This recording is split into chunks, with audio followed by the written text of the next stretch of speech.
নমস্কার। আবার ফিরে এলাম বাংলা ভাগের র্যাটক্লিফেরি ও খুঁটিনাটি। এবার আরও খুঁটিনাটিতে আমরা যাব। তো দেবব্রতদা, 42 সালে শ্যামাবাবু পদত্যাগ করলেন। তারপর প্রধানমন্ত্রী যিনি ছিলেন ফজলুল হক সাহেব, তিনিও পদত্যাগ করলেন। তাহলে কি আবার নির্বাচন হলো? এরপর কি হলো? বাংলার বড় দুঃসময়ের সময় আসলো, যুক্তবঙ্গের বড় দুঃসময়। এবং সেই সময় এমন অনেক মানুষ আছে আজকাল, আপনিও বিভিন্ন সমাজে মেশেন, বিভিন্ন স্তরে আমিও মিশি।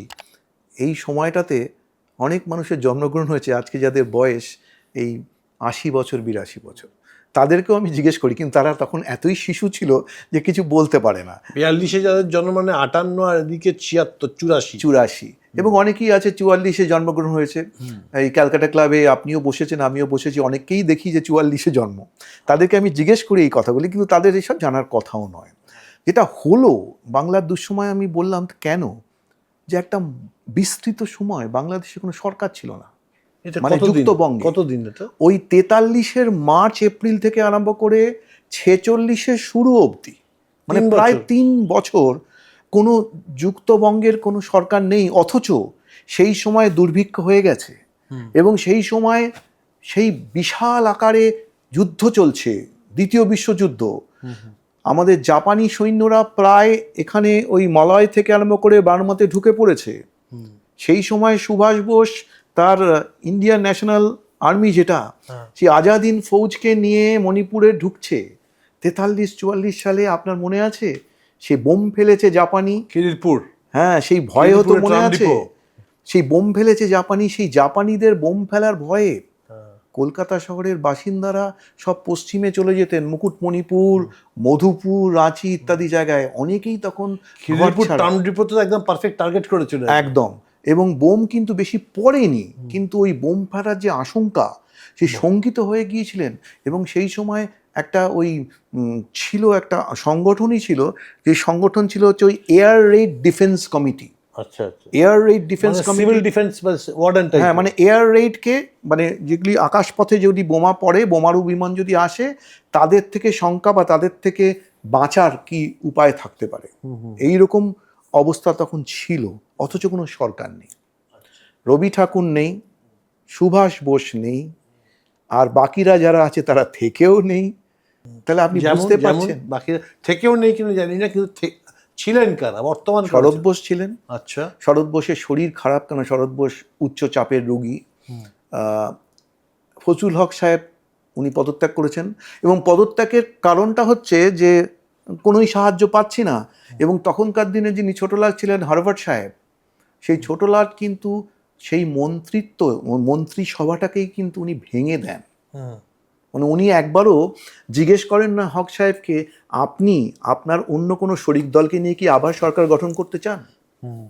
নির্বাচন হয় না, কিন্তু যেটা হয় খুব গুরুত্বপূর্ণ ব্যাপার, নির্বাচন না হলেও সরকার হয়। নির্বাচন না হলেও সরকার হয়। কেন হয়? যদি ছোটলাট বা গভর্নর, মানে নমিনেটেড, হ্যাঁ, ছোটলাট বা গভর্নর যদি কোনো দলকে বলেন, এই তোমরা এই সরকারের দায়িত্ব নাও, আজকের যুগের প্রেসিডেন্ট বা গভর্নর যেটা করে সেই রকম ধরনের, মানে সরকার চালাতে হবে, আমি তো চালাতে পারবো না। এই প্রত্যেক ছোটলাটের এখানকার মেয়াদ ছিল 2-3 বছর, এবং তারপরে কিন্তু এরা উচ্চ পদে ফিরে যেতেন লন্ডনে বা অন্য যে কোনো জায়গাতে। তো তারাও চাইতেন যে ওই 2-3 বছরের জন্য তো চলে যায়, কোনো মতে চলে।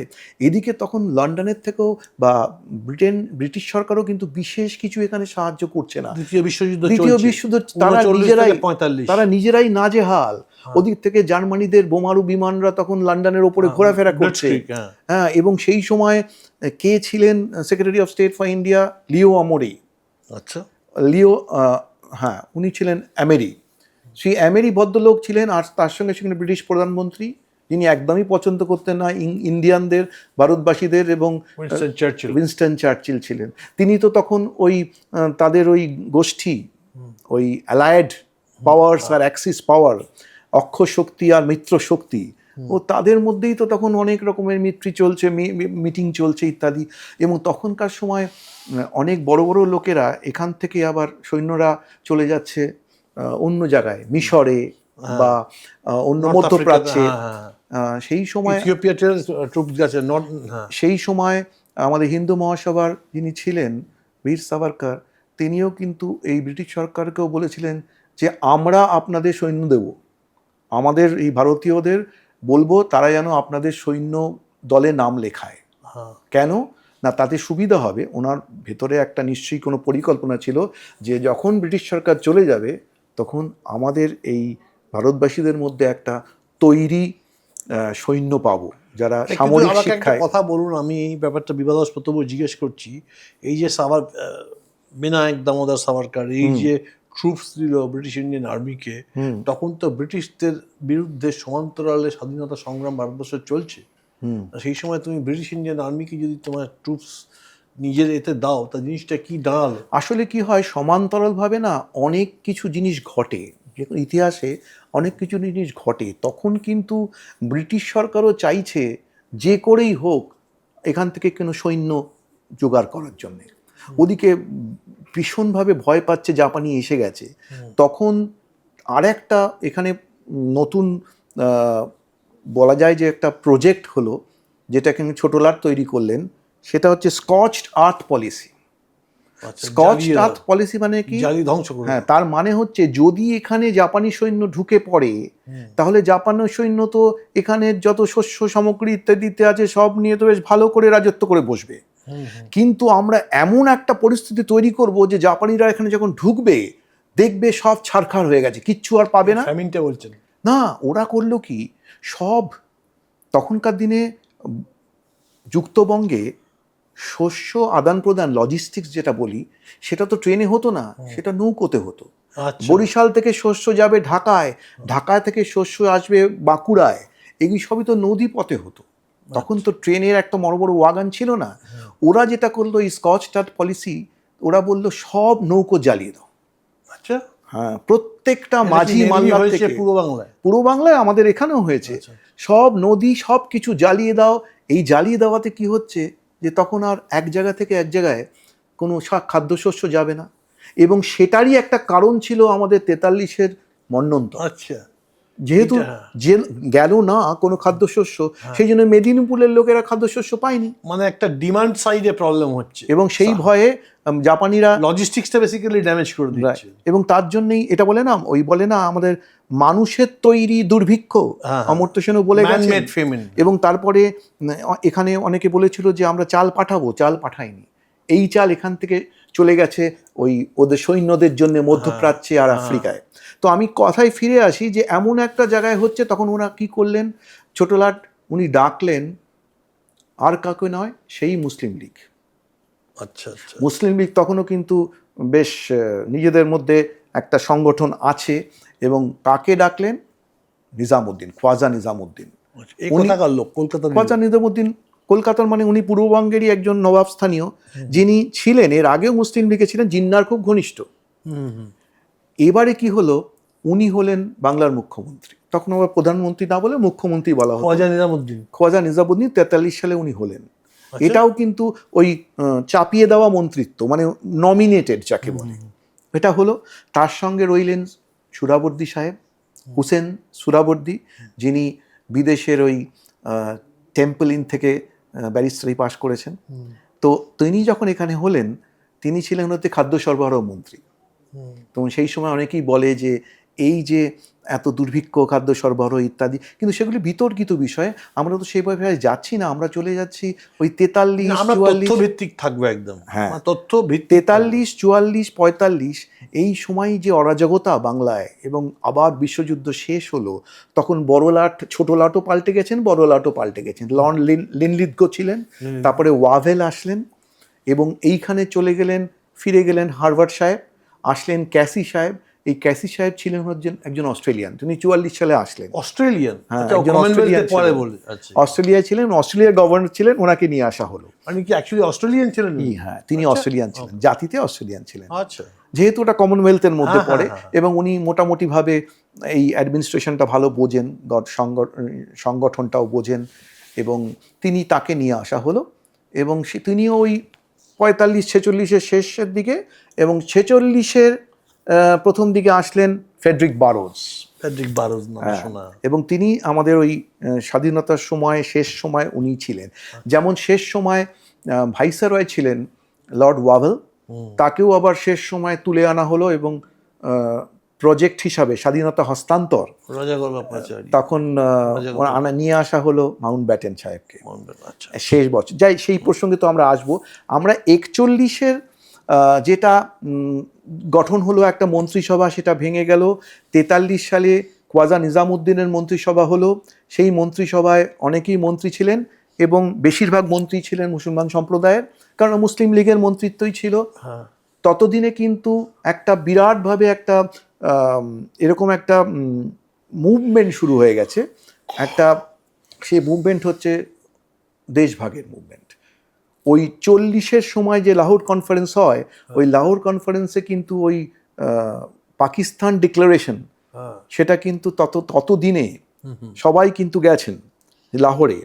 এবং একটা বই আছে আমার অসমাপ্ত আত্মজীবনী বা অসমাপ্ত আত্মজীবনী মুজিবুর রহমানের, বঙ্গবন্ধু মুজিবুর রহমানের। তাতে লেখা ছিল যে সব ট্রেনে করে লাহোরে যাওয়া হলো। সেটা যেন একটা মস্ত বড় একটা ঘটনা। সবাই মিলে গেলেন, সেখানে জিন্নার নেতৃত্বে সব কর্মকাণ্ডের কথা পরিকল্পনা করা হলো এবং ফজলুল হককে দিয়ে, মানে বাংলার যিনি ছিলেন 1940-এ, তখন কিন্তু উনি বাংলার মুখ্যমন্ত্রী বা প্রধানমন্ত্রী, ওনাকে দিয়ে কিন্তু পাকিস্তান ডিক্লারেশন পড়ানো হলো, ঘোষণা করা হলো। তারপরে যে কোনো কারণই হোক ওনার সঙ্গে জিন্না সাহেবের দূরত্ব হয় এবং ফজলুল হকের সঙ্গে দূরত্ব হয় এবং সেই দূরত্বের যার ফল হয় সেটা হচ্ছে উনি অনেক দূরে চলে যান, উনি কোনোই সাহায্য পান না। 43 থেকে খোয়াজা নিজামুদ্দিন সাহেব যিনি মুখ্যমন্ত্রী হলেন, তিনি যেটা হলো যে মুখ্যমন্ত্রিত্ব তিনি বজায় রাখলেন কেন না, জিন্না সাহেবের আশীর্বাদ ছিল। আচ্ছা, এগুলি সবই গবেষণায় বলা আছে, ইতিহাসে বলা আছে। আমাদের অসুবিধাটা হচ্ছে যে আমাদের স্কুল কলেজে ওই সময়কার ঘটনাগুলিকে খুব গভীরে পড়ানো হয় না। এই খুঁটিনাটি যেটা তুমি বললে, এই খুঁটিনাটি হিসেবে পড়ানো হয় না। তার জন্য এটা আপনার করা সাবজেক্ট, এই পুরো আপনি করেছেন। এই যে বাংলা ভাষায় রাষ্ট্রীয় খুঁটিনাটি, এটা আপনি যেভাবে বিশ্লেষণ করেছেন, না আমার নিজের কিছু নয়, এটা হচ্ছে লিখিত ইতিহাস আছে। হ্যাঁ, এবং সব তথ্যসূত্র দিয়ে করছেন। অনেক গবেষক আছেন, তথ্যের সূত্র আছে, সাইটেশন আছে। এটা কোনো মন গড়া ন্যারেটিভ নয়, এর পিছনে ভিত্তি বাংলায় এ নিয়ে অনেক বই আছে, ইংলিশেও বই আছে। ম্যাডাম জয়া চ্যাটার্জির বই আছে, আপনি দিয়েছেন এখানে সব নাম।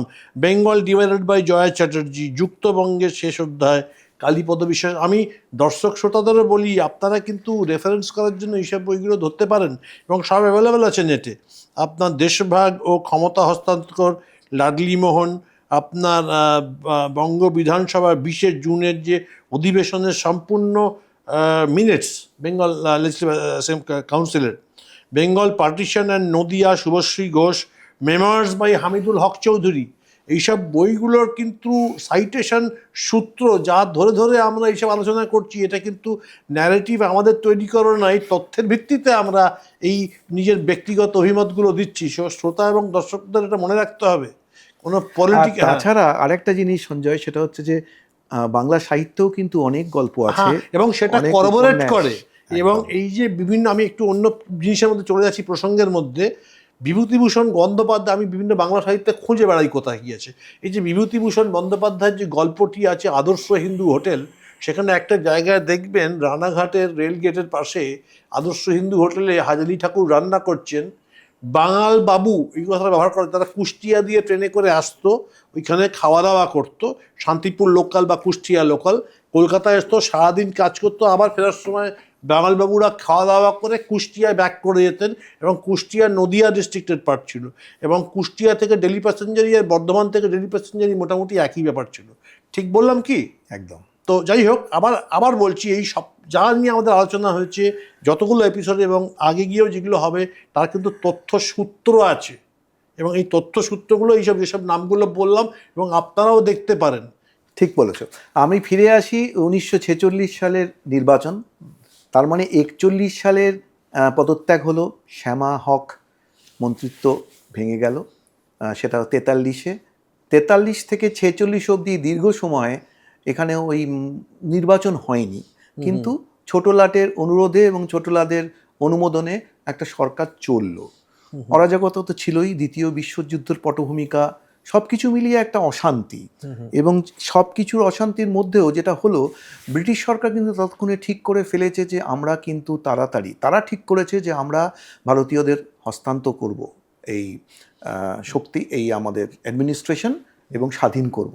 সুতরাং তাদেরও দরকার ছিল। এটা দ্বিতীয় বিশ্বযুদ্ধের আর্মিস্টিসের পরে, যখন ওদের মোটামুটি খাজনা তিজারা খালি হয়ে গেছে, ইউকে নিজের পাউন্ড স্টার্লিং এর সংকট এবং ওদের নিজের ট্রেজারির অবস্থা খুব ভালো খারাপ নয়, অবস্থা, একদমই ভালো আর নয়। ম্যাজিস্ট্রেট তার মানে দাঁড়াচ্ছে কি, যে তারাও চাইছিল এটা যদি সংগঠিত করতে হয় ঠিক মতো করে, এই হস্তান্তর, ক্ষমতা হস্তান্তর, তাহলে একটা তো নির্বাচন দরকার। এই 46-এ নির্বাচনটা খুব দরকার ছিল। হ্যাঁ। আমি বলেছি তোমাদেরকে যে 37 সালে নির্বাচন হয়েছিল 31-এর জনসংখ্যা নিয়ে।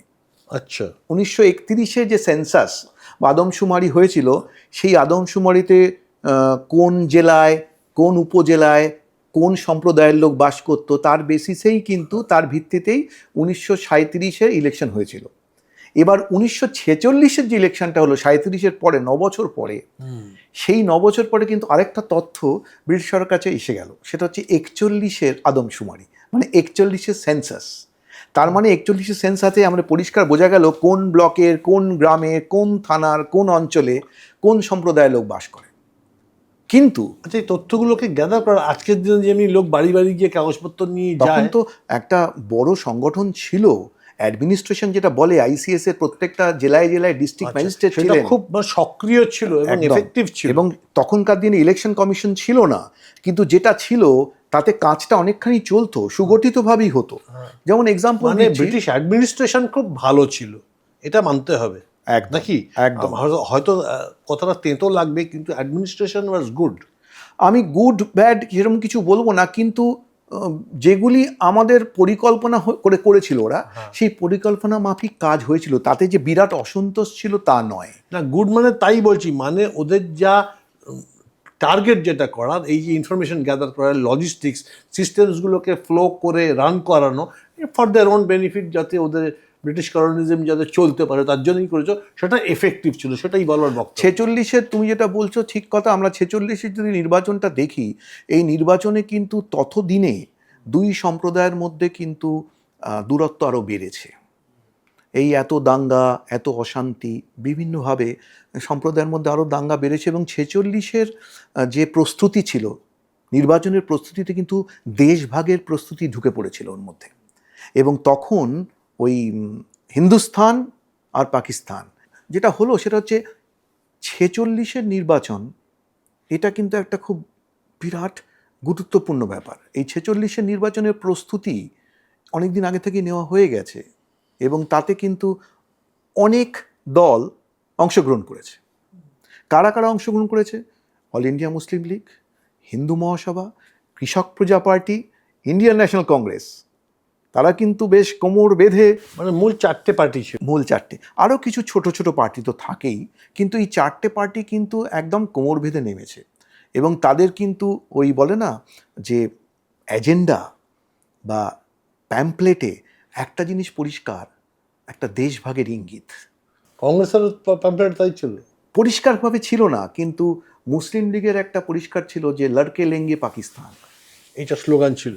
লড়কে লেঙ্গে পাকিস্তানটা ওনারা বিভিন্ন গ্রামে গঞ্জে যখন ক্যাম্পেইন করতে যেতেন তখন এটা হতো। হিন্দুস্তান আর পাকিস্তানের ব্যাপারটা যেটা বললাম, সেটা খুব প্রকটভাবে 46-এর দাঙ্গার পরে আরও এসছে, ততদিনই নির্বাচন হয়ে গেছে। কিন্তু এই নির্বাচনের প্রস্তুতি এবং নির্বাচনের প্রচারে একটা দুই সম্প্রদায়ের মধ্যে যে সদ্ভাব, যেটা 37-এ অতখানি প্রকট হয়নি, 46-এ কিন্তু হয়েছে। 46-এর আমরা আজকে যেটা পর্বটাকে শেষ করতে চাই, তুমি হয়তো মানবে আমার সঙ্গে, যে 46-এর এই ফলাফলটা কি, এটা কিন্তু একটা বিরাট দিক নির্ণয় করে যে সামনের দিকে কি হতে চলেছে। তা 46-এর ফলাফলটা এমন দাঁড়ালো যে ওই 250টা আসন, হ্যাঁ হ্যাঁ মনে আছে? হ্যাঁ হ্যাঁ 250টা আসনের মধ্যে মুসলিম লীগ তো তার ওই মুসলমান অধ্যুষিত এলাকায় তো ওই যে রিজার্ভড কনস্টিটুয়েন্সি বলা হয়, সেখানে তো ওরা ঠিক মতো করে নির্বাচনে প্রার্থী দিল। 118টার মধ্যে 114টা পেয়ে গেল। আচ্ছা। এবং শুধুমাত্র বাংলায় নয়, সারা ভারতবর্ষের বিভিন্ন প্রদেশে মুসলিম লীগের জয় জয়কার।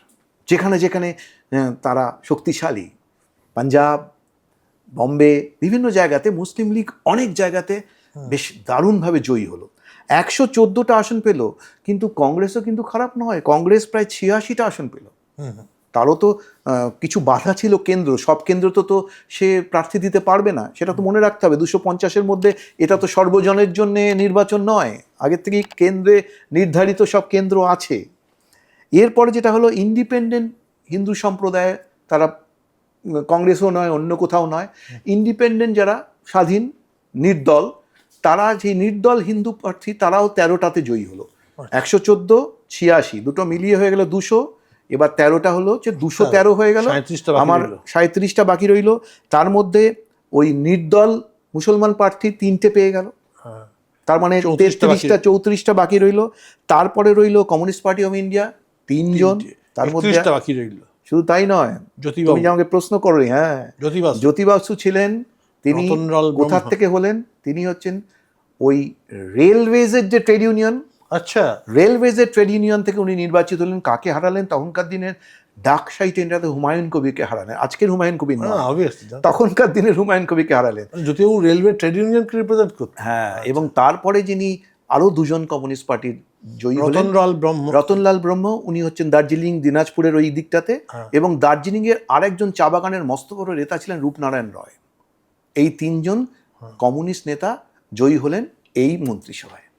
এটা কি বেঙ্গল লেজিসলেটিভ অ্যাসেম্বলিতে গেলেন তার? হ্যাঁ। এরপরে আরো বাকি রইল কয়েকটা, ওই 30টার মতো, 20টা 25টার মতন। সেখানে কৃষক প্রজা পার্টি, মানে ফজলুল হক সাহেব, যে পেয়েছিল 34টা আসন 37 সালে, এবার 3টে পেল মাত্র। আর বাকিটা পেল কি, এই বণিক সভা, ইউনিভার্সিটি, এই সব মিলিয়ে 22টা আসন। এই ইউনিভার্সিটি কেন্দ্রে, কলকাতা ইউনিভার্সিটি কেন্দ্রে বিনা প্রতিদ্বন্দ্বিতায় জয়ী হলেন শ্যামাপ্রসাদ মুখার্জি। ঢাকা ইউনিভার্সিটিতে জয়ী হলেন ফজলুর রহমান। আচ্ছা। এবং বণিক সভা মানে এই কলকাতা বন্দর, চট্টগ্রাম বন্দর, Bengal national chamber of commerce, Bengal chamber of commerce. এই হলো আমাদের আজকের পর্বের 46-এর নির্বাচন সাঙ্গ হলো। যাই হোক, বাংলা ভাগের র্যাটক্লিফারি ও খুঁটিনাটি আজকের পর্ব এখানেই বিরতি টানলাম। আবার সামনের পর্বে দেখা হবে। মন্ত্রমুগ্ধের মতন শুনছি আমি, আপনারাও আশা করি খুব আনন্দ পাচ্ছেন। নমস্কার। নমস্কার। নমস্কার।